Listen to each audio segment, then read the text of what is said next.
Hi, welcome. I'm Judy Cameron, if you don't already know me. I know that self esteem is a big topic for a lot of us. I wanted to share my tools. I've been teaching self improvement, self esteem, stress relief for more than 30 years. And I've fine tuned it down to three unique tools. If you've been working with other tools and haven't quite got to the core of your self esteem, low self esteem issue, these energy tools are probably going to be the ticket. They're energy psychology tools, they're energy medicine tools, two of them. One is Qigong, comes from ancient China, and Qi, our life force. Different cultures call it different things, but it's what makes us alive. And if it's flowing, we're in good health and we're in a good mood. The number one thing that blocks our chi is unprocessed stuff, emotions, painful stuff. And that's what I work with people on. Energy tool is also comes from ancient China. It's called acupressure point tapping. And this is something, once you learn it today, you'll be able to do it for yourself. And it takes advantage of different points on our bodies, just the way acupuncture does. In the 70s, I studied with Gary Craig.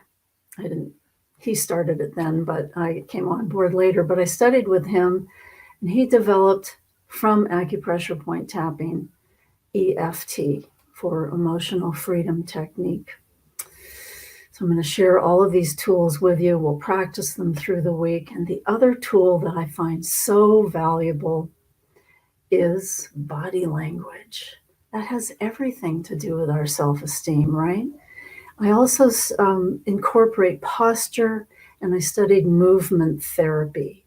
You know, how we hold ourselves and how we move through space can be freeing. We can get out of pain. We can look great, feel great. All of these tools help us look and feel much better. So I'm really glad you're here today. So here we go. What is the topic for today? The topic for today is about your grandest vision for your self-esteem. What is that? Because if we haven't even thought of it or gone there, we can't, if you don't know where you're going, you can't get there, right? So think about today, there's a worksheet. What is your greatest desire for your self-esteem?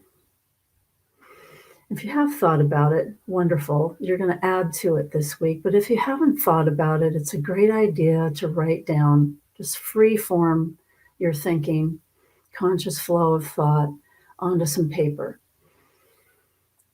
Kind of let yourself dream big.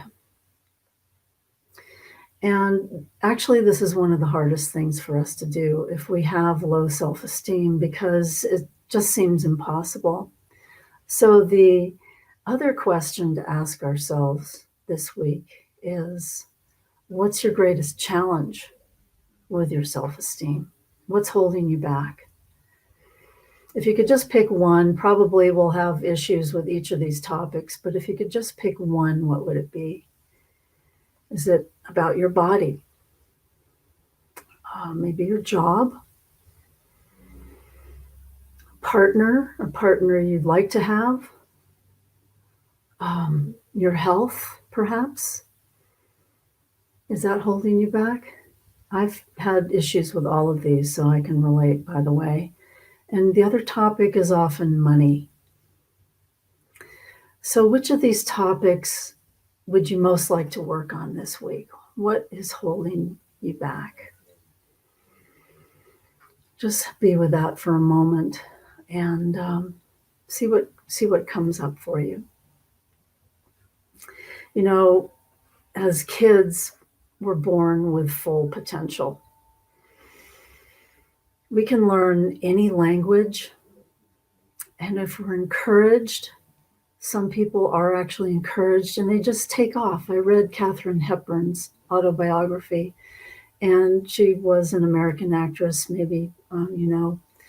Um, Her parents praised everything that she did, pretty much. Like her finger painting was just so good, and good for you. And she became a famous actress at a young age in Hollywood.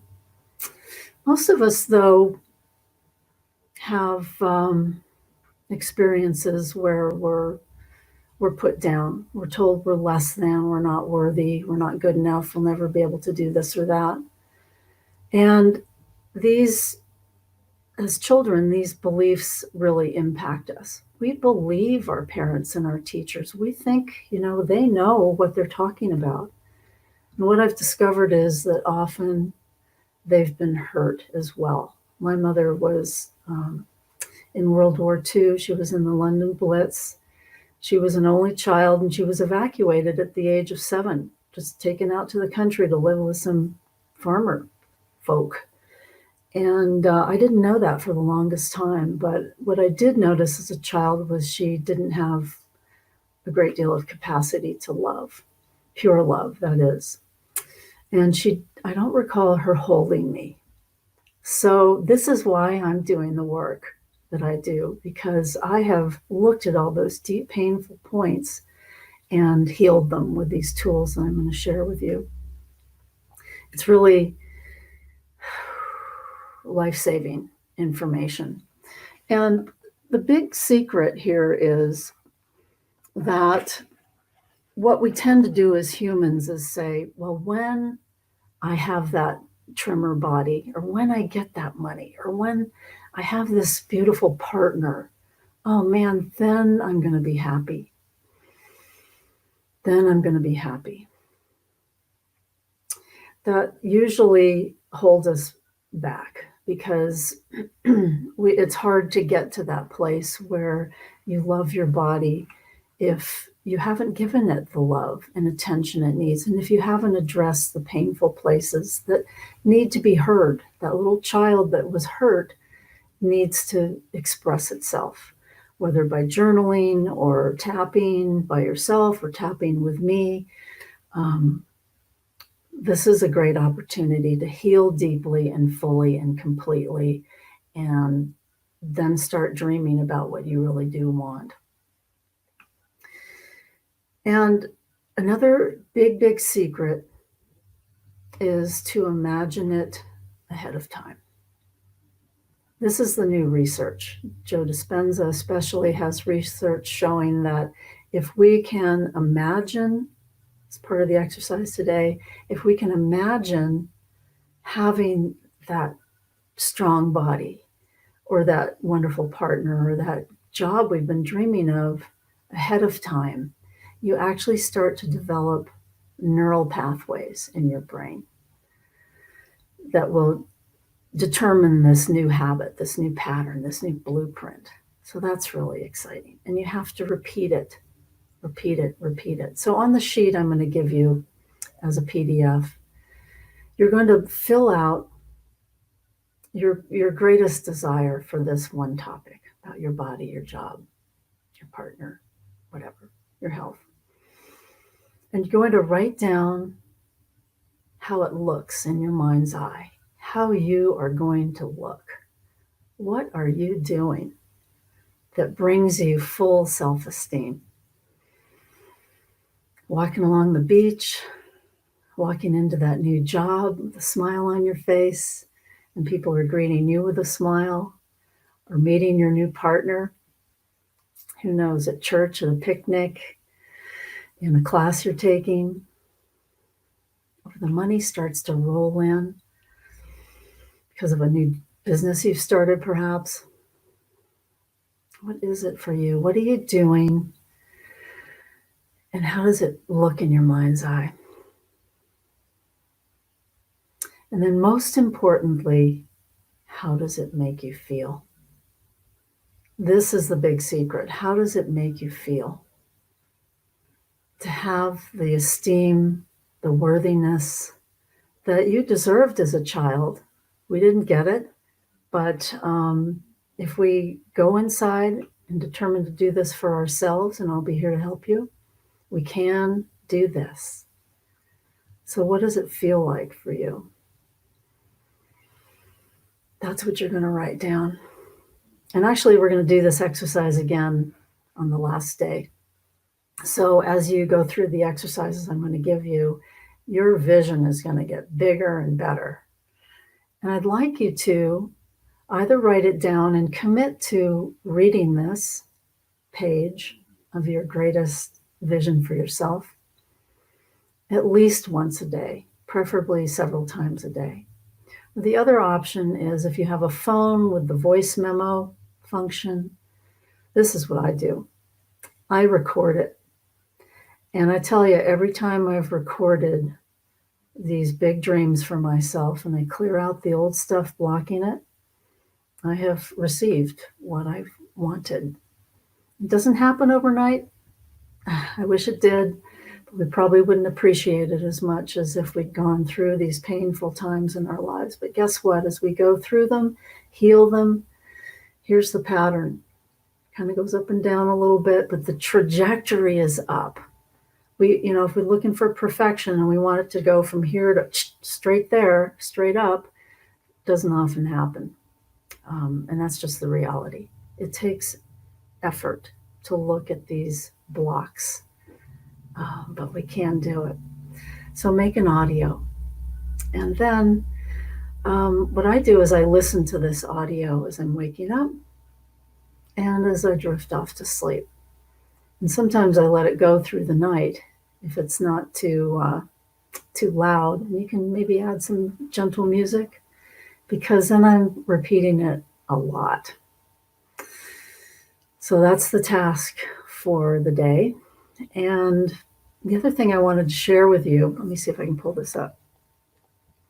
Let me first tell you a little history on acupressure point tapping. It looks like fingertips just tapping on different points of our body.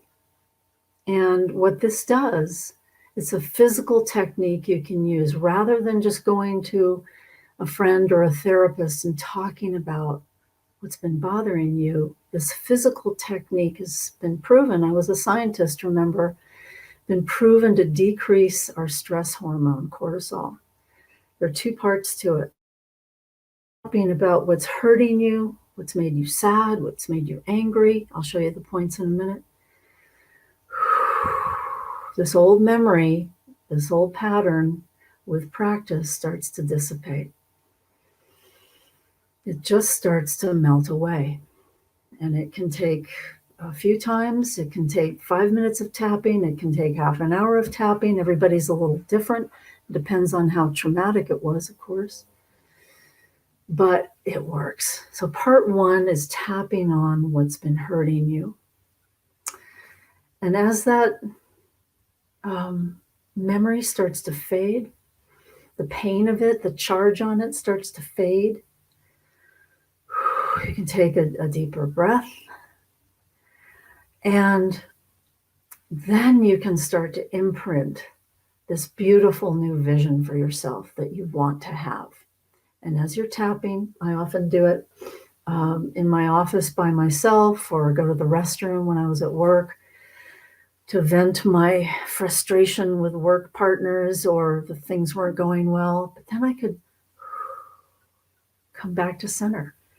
And this is the beginning of true self-worth, taking care of yourself, coming back to a less amped up nervous system because somebody yelled at me. Just tap, breathe it out, let it go. This is what acupuncture does too. Then I would start to tap in. It's okay. They yelled at me because they're having a bad day. I think I told you the other day I was working with a doctor whose wife had died the day before and I didn't know. And I thought it was me. I thought I'd done something wrong. I just tapped on it, let it go, added in what I wanted to feel instead. I realized the next day it was his stuff, not mine. So I tapped in more self-assurance. And you build it with time. So let me find these points. This tool is actually ancient. And there are a few more points to the traditional EFT or emotional freedom technique points, because Gary Craig thought tapping underneath the chest was made women feel more vulnerable. And I'm like, no way, that's the anger point. We need to release it. So I definitely tap under the chest there. And the wrist points were added by an instructor I had who was an acupuncturist, sorry. And these are points for anxiety and stress, so they're important to add in. Heart and lung meridians run through here. So let me take you through the points. We're going to start, or do this tomorrow, lead you through with an actual example of the karate chop points. And can you see that the easiest way to tap both of them is to cross your hands like so. And it helps to take long, deep breaths as well. Then we'll go to the top of the head with one or both hands on the top of the head. Then between the inside edge of the eyebrows, with as many fingers as you can get in there. Outside of the eyes, on the temples. Then under the eyes, on the top of the cheekbone, directly underneath the pupils, right here. Tap, tap, tap, tap, tap. I'm not actually tapping because it's probably going to affect the sound of my mic. Then just one hand under the nose.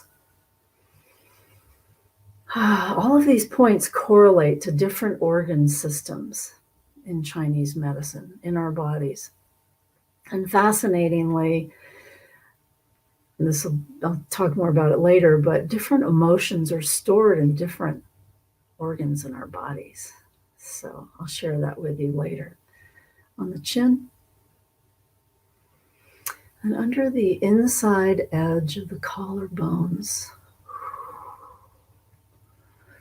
Really good when you're feeling sad or feeling grief. The lungs store those emotions. And under the arms.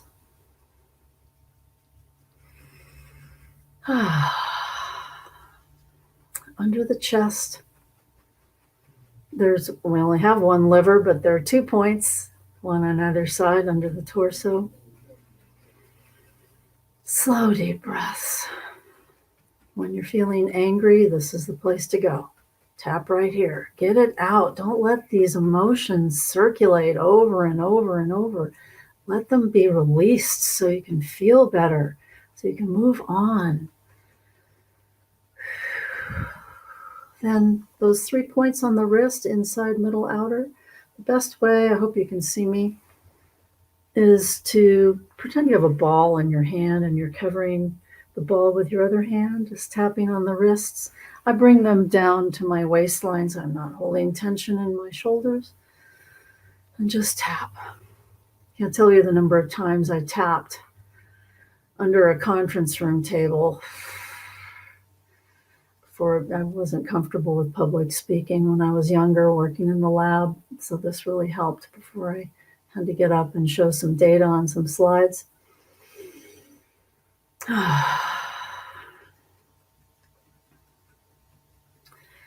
then we actually go to the top of the head at that point. But I'll show you these tomorrow. And this chart will be in the units tab as a downloadable chart for you. So let me get that out of the way. So tomorrow we're going to do some more tapping. And you'll choose your example. It may be different tomorrow, but whether it's around your body, what's holding you back from having full self-esteem? Just pick one, your body, your job or the lack of a job, money, lack of money, your health. I've been there with Lyme disease. Or you're having issues with friends or relationship, or you don't have one and you want one. So that's what we're going to look at tomorrow. We're going to look at what hurt us specifically about that topic. And thank you for joining me. Thanks for commenting. So go deep. Look at what is holding you back and look at what you'd really love to have. Because you deserve it. You deserve it big time. We've been suffering with self-esteem problems for too long. So thanks a lot for joining me. I hope you have a good day. And we'll talk tomorrow, same time. Thanks. Bye.